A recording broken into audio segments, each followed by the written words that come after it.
Bom dia, amados. Esse é mais um Meditando em Deus, o nosso projeto que visa edificar e abençoar a sua vida. Hoje nós vamos ler o lindo Salmo, o Salmo de número 11, onde Deus salva os retos e castiga os ímpios. O tema que hoje nós vamos abordar aqui é bem interessante, é o Deus que prova o coração dos homens, ou Deus que prova os homens. E nós vamos ver que esse Deus é justo, Ele é bom, Ele julga retamente o coração dos homens, das pessoas, e é sobre isso que nós vamos ver nessa manhã, que Deus abençoe a sua vida e o seu coração. Salmo de número 11, a Bíblia diz: no Senhor confio, como dizeis a minha alma, fugi para a vossa montanha como um pássaro? É uma pergunta, né? Pois eis que os ímpios armam o arco, põem as flechas na corda, para com elas atirarem as escuras, aos retos de coração. Se forem destruídos os fundamentos, que poderá fazer o justo? O Senhor está no seu santo templo, o trono do Senhor está nos céus. Os seus olhos estão atentos e as suas pálpebras provam os filhos dos homens. O Senhor prova o justo, porém o ímpio, e ao que ama a violência, odeia a sua alma. Sobre os ímpios fará chover laços, fogo, enxofre e vento tempestuoso. Isto será a porção do seu copo. Porque o Senhor é justo e ama a justiça, e o seu rosto olha para os retos. Como é tremendo, né, esse lindo salmo, que começa aqui falando sobre a confiança no Senhor. O salmista diz, né, Senhor, em Ti eu confio. E aí nós temos que começar pensando nisso. Será que nós confiamos em Deus? Será que nós temos um coração totalmente entregue a Deus, confiado no Senhor, um coração que crê, um coração que acredita, um coração que confia nesse Deus maravilhoso que nós servimos? Pense nisso. Não sei o que é que você está passando, o que é que você está vivendo, a dificuldade talvez que você esteja vivenciando hoje na sua vida. Só sei de uma coisa, querido, você precisa obedecer ao Senhor, seguir a palavra de Deus e principalmente confiar no Senhor. Que Deus vai cuidar de você, Deus vai te abençoar, Deus vai derramar ricas bênçãos sobre a tua vida, fazer maravilhas na tua vida se você se entregar por completo, um coração que confia no Senhor. Esse deve ser o nosso coração. Segunda coisa que destaca aqui nesse salmo é assim: o salmista diz: se os fundamentos forem destruídos, o que vai sobrar? O que vai acontecer com o justo, né? O que poderá fazer o justo? E hoje nós vemos muito isso dentro da nossa sociedade, né? Os fundamentos destruídos. O que simboliza esses fundamentos? Simboliza os valores, os princípios, né, éticos, morais, os princípios de vida, na vida das pessoas, no cotidiano, no dia a dia. Onde é que estão os princípios do teu coração, da tua vida, dessa sociedade sem Deus, né? Hoje nós vemos uma sociedade que é anti-Deus. Os princípios estão todos equivocados, todos errados, né? Hoje nós não vemos mais exaltados os valores da família, os valores da vida, né? Hoje se faz um filho, se vê um filho como um embaraço, como uma coisa horrenda na sua vida, se tira um filho através do aborto. Isso é horrendo aos olhos de Deus, isso é assassinato de um inocente, né? É só um exemplo aqui de como os fundamentos hoje estão destruídos. É claro que sempre houve isso na história da humanidade, mas hoje, mais do que nunca, milhões e milhões de crianças são assassinadas. Porque as crianças que nascem ou que estão na gestação são vistas como uma pedra de tropeço, uma coisa que vai atrapalhar a vida da pessoa, uma coisa horrenda.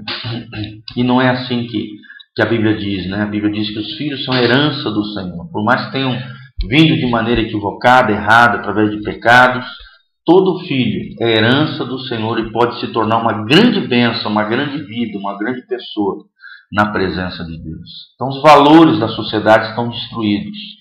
A ética já não existe mais, né? A ética é a prática de princípios morais. A moralidade é a lei. A ética é a prática, é a conduta, é a ação dos princípios espirituais, princípios e valores morais dentro de uma profissão, dentro da vida, dentro de todas as esferas da sociedade.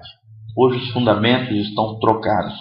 Hoje o que vale é o dinheiro, é por quanto você se vende, tentar ganhar o mundo e perder a alma, né? E Jesus disse, o que adianta o homem ganhar o mundo inteiro e perder a sua alma?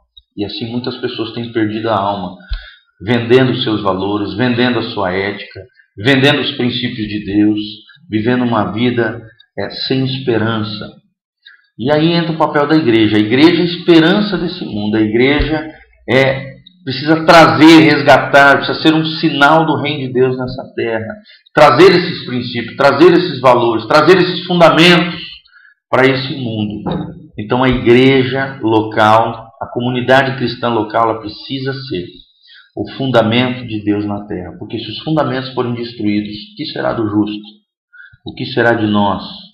Pessoas que amamos a Deus, pessoas que têm princípios. Então precisamos resgatar esses princípios e restaurar os fundamentos que outrora e muito mais hoje estão sendo destruídos.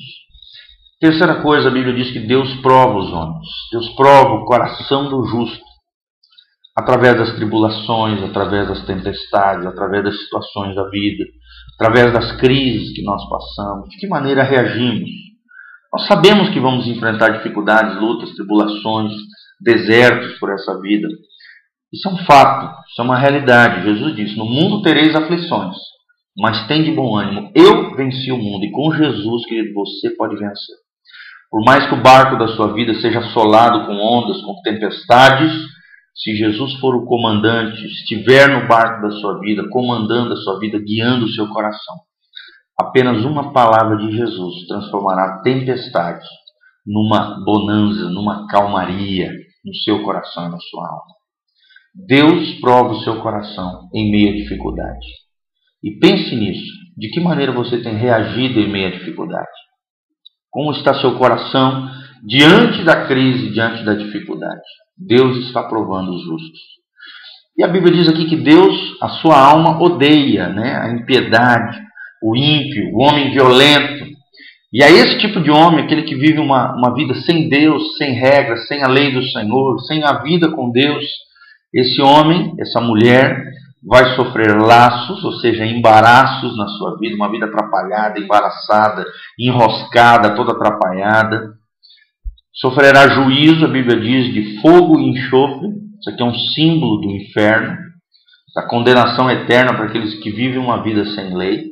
Porque a Bíblia diz que no final de tudo, o inferno e os ímpios que serão julgados no trono branco serão lançados no lago que arde com fogo e enxofre. Aqui o Salmo também simbolicamente fala isso, que o ímpio lhe aguarda o fogo e o enxofre. E também a Bíblia diz de um vento tempestuoso, ou seja, de dificuldades, de assolações, de coisas horrendas que virão sobre a vida do ímpio, nessa terra ainda, nessa vida terrena. Então, o que nós aprendemos com tudo isso? Não vale a pena viver uma vida longe de Deus, em impiedade, em pecado, em sujeira, vivendo uma vida abandonando a Deus ou virando as costas para Deus, de cara no pecado. Não faça isso, porque Deus é justo, é a quarta coisa que nós vemos.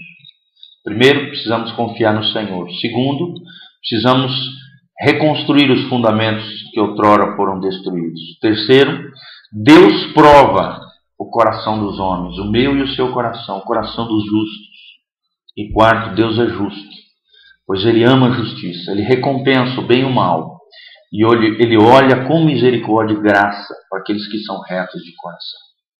Lembre-se disso, Deus é justo, Deus é reto, e Ele espera que eu e você andemos em retidão de vida, em integridade de vida, em coração totalmente entregue a Ele. Porque Ele ama a justiça, Ele ama o justo, Ele cuida daqueles que caminham com Ele. E esse é o nosso desafio, que Deus abençoe o seu coração com essa palavra, que Deus derrame essa graça sobre a tua vida, do Salmo 11, da confiança no Senhor, da restauração dos fundamentos que foram destruídos. Que quando nós somos provados por Deus, nós sejamos aprovados por Ele em toda e qualquer situação. E por último, que possamos viver na justiça de Deus, para que Deus possa olhar para nós e abençoar, derramar sobre nós a sua bênção e o seu favor. Essa é a minha oração, que Deus te abençoe, em nome de Jesus. Amém.